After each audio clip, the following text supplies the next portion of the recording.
What's up, guys? Welcome back to Libertalia Game Supply. Once again, we've got another deck profile for you here on this fine Friday. So we're taking a new look at Sky Striker. So last week I had posted a video asking for recommendations and advice on how you actually play this deck and how to best build it. Even though I said I didn't want to play Mystic Mine, obviously that was pretty much the gist of it. Was, well, if you don't play Mystic Mine, you're in a whole lot of trouble. As it turns out, Konami has decided that none of us will be playing Mystic Mine, and so it all kind of fell together perfectly here. I was able to kind of have an idea of what I could be doing. The deck is not super good, as people mentioned in those comments on that last video.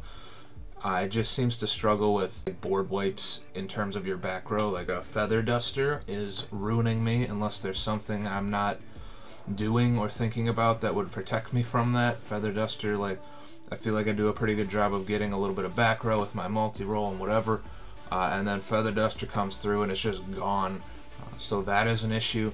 And then apart from that, it seems to struggle with like the control plays. So I tried to play the best going second and control based cards in this build that I could, and they just don't seem to be enough unless you have all of them right away, which usually then means you don't have all the resources to actually do the part of your deck that wins you the games. So we got the Triple Ray because it's pretty good, and the One Rose just because I honestly still have no idea what this is supposed to be for. I could see you cutting it. I left it in because it just seems pretty staple. I guess it's an extra body out of the graveyard, but that doesn't even seem like something that the deck is searching for all that often. So I'm not sure about that one. I would still like some information about that. I cut the Hamp, threw it in the side here just because I wanted it to be useful and to be good, and it just isn't. It doesn't do anything most of the time. I couldn't figure out what to do with it. This was from a suggestion from the comments. So we got Therian King Regulus, and then the field spell Therian Discoloseum. This seems interesting. So the reason it works in the deck is the Colosseum searches the Regulus, so you technically are playing two Regulus. It can get it back out of the graveyard when a monster is destroyed by battle, and then it's a field spell, so you can search it off of the Terraforming, which I played for the Area 0 anyway. And then to summon it out of your hand, you would attach a machine monster out of your graveyard, which is all of the Sky Striker links. So it can special summon itself out of the hand, and then it's a negate on board that you can recycle off of the field spell, is essentially what I got out of it. So you would special summon off of this. When your opponent activates something, you would tribute it for negation, or send it, not tribute. You would send it to negate that effect, and then when something gets destroyed by battle, or you could just crash something if you wanted to get it back, the field spell will put it back in your hand, and then you can just summon it again off of one of your other Sky Striker links that's in the graveyard. So I've been liking it. It's kind of a cool little something extra of protection on your board. Triple DD Crow, everyone was right. The hand traps just aren't super good at controlling a board right now. And so I just cut it down to the one hand trap that I did like the best, because you could kind of steal plays, and like a card that would be a extra body on their board, you take the body away and now it's a nothing and they burned a card for no reason. So I like the DD Crow. And then for the Sky Striker spells, the triple linkage is just good for being able to put one of your Sky Striker links on board. Even if you don't have a body on board to link summon with, you can activate one of your any other spells, chain the linkage, send that spell, still get that spell's effect, and then summon off of the linkage effect. So it's a really good card. I like it at 3. The 1 engage, because you only get to play 1. This thing is obviously very good, or it would be at 3. The triple Widow Anchor, so this is a effect negator, as well as it can steal stuff, which is kind of not... I don't really use that effect all that much unless I'm going to use it right away to make a link summon, so that I can keep that main monster zone open. So I can use all of the other spells in the deck. The effect negation is pretty cool. It's pretty good. It's a good 3-up, I think. The one Shark Cannon, so it's pretty much just DD Crow, with the added benefit of being able to summon the monster that you would be banishing to your side of the field if you wanted to. It's kind of the same thing as the Widow Anchor. If I don't have an immediate use for it, there just is no reason for that, because it just kind of shuts off some of your main cards in your deck. The one multi-roll, this thing is super cool. I understand now, so it protects your stuff on your side of the field when you're trying to activate your spells, and then it also can refill your back row. So if you can activate, if you can have this on board and then activate your Sky Striker spells, it'll set some of them back to your field in the end phase, and so it's pretty good at kind of getting back all of your 1-ofs, because there's not really a good reason to play multiples of everything, because multi-roll can get them back, and they're not good enough to want to have multiples in your hand, from what I'm understanding.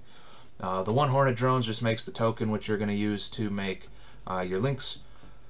The 1 Afterburners, I was misunderstanding in the last video. I thought this was a quick play, and it is not, and for that reason I would not play more than 1. It's just like spot removal on your turn only. It just was kind of like meh. So the 1 is good because the spot removal is cool and technically is searchable off of the engage. But outside of that, I just don't really like it all that much. The Area 0, really the only thing I've used this for is if you send it for like a linkage effect, or it gets wiped with a Feather Duster or something, you get that special summon from your deck. Otherwise, I haven't really been using the Excavate effect, because the cost of losing a card on field has tended to be a little bit too high, because the stuff on the field tends to be only this stuff. Like this stuff you wouldn't set, you're going to keep it in your hand. Really all of this stuff. Maybe the Called by You might set, but it just wasn't worth it anymore. And then the Colosseum, which I explained, is for the Regulus and the Terraforming to search.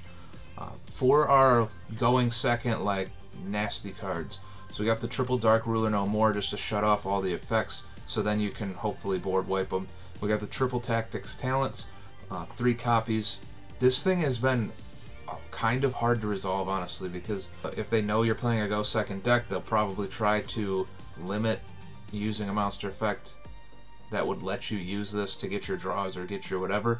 It's kind of easy to play around, and so it tends to just sit dead a lot of times, I think. So I feel like I'm just waiting for somebody to do something so that I can make it a valuable card. So I don't know, maybe I wouldn't play this, especially with the Prosperities in here. Maybe I would play the Raigekis instead or something like that. But they're in there still for now. The triple Lightning Storm, because it's Raigeki and it's Harpy's Feather Duster. This one is a little bit easier to activate, so this goes really nice with the Dark Ruler. I do like that a lot. I've never actually played these cards in a deck before, just because they've always been expensive, and so I just never was going to buy them, so never really thought to play test them, because I wasn't going to buy them anyway. They're getting cheap now, but just to have no cards on your field, so going second, you're going to get passed to your turn with an empty board, and they're going to have done something on turn 1, so it's a pretty powerful card. I like this a lot more than I like this, and I thought it was going to be the other way around. The 1 Rhoda to search your warriors up here. The 1 Upstart, so this is a 41 card deck. I just wanted to be 41 cards with the Upstart, because it's the only deck where that makes sense. So I remember when Upstart went to 1 and people were playing a 41 card deck, and people were like, what is the reason for that? You're just playing a 40 card deck that gives your opponent an extra 1,000. And in this deck it actually matters, because there's an extra spell in the graveyard. It's a blank card that is an extra spell in the graveyard for some of your Sky Striker spell effects. So I just thought it was kind of funny, so I left it in there, but obviously you wouldn't really need to play that. Triple Prosperity. I don't know. The cost of sending a lot of your extra decks just kind of sucks. So what I've been sending is 2 of these, the Kena, the Zeke. What's that? 1, 2, 3, 4, 5, and 6. Otherwise it would be like a Kagari, the Hayate, Kena, Zeke, and then these ones. Because I'm not sure what I can stand and not have, because it seems like I'm going to burn through these 6 within 3 turns for the most part. This one's kind of nice for the direct attack, because usually you're not getting these things to be big enough attacks to really beat over things, so you need to do damage somehow if you can't wipe their board.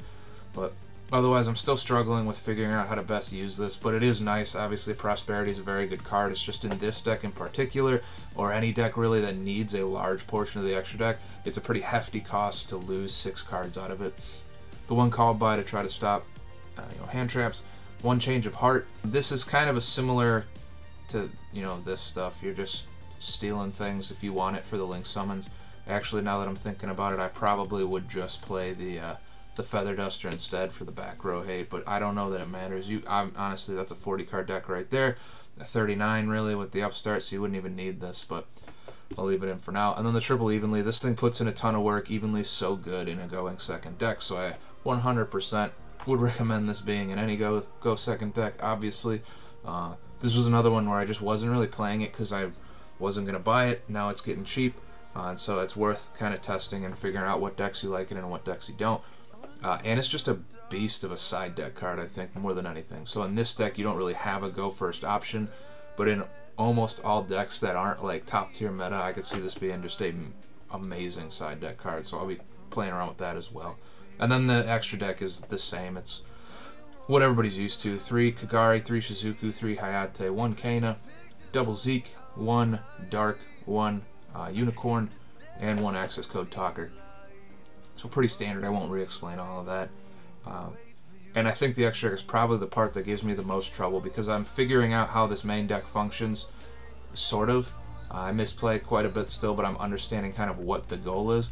The extra deck I'm still struggling with, so I would still like to hear, like, tell me down below, what is the perfect end board you could build with a Sky Striker deck? What is the best thing you could build out of this? Or if you would change some of the stuff in the deck, what would you change? And what's the best board you're hoping to build going second? What are you looking for? Because I'm still struggling with that a little bit. But hey, there's the update. It is now playable with no Mystic Mine. It's definitely less good. I agree with that 100%. But it's playable, and it's a fairly cheap deck at the moment with all these. This stuff all has recently been reprinted.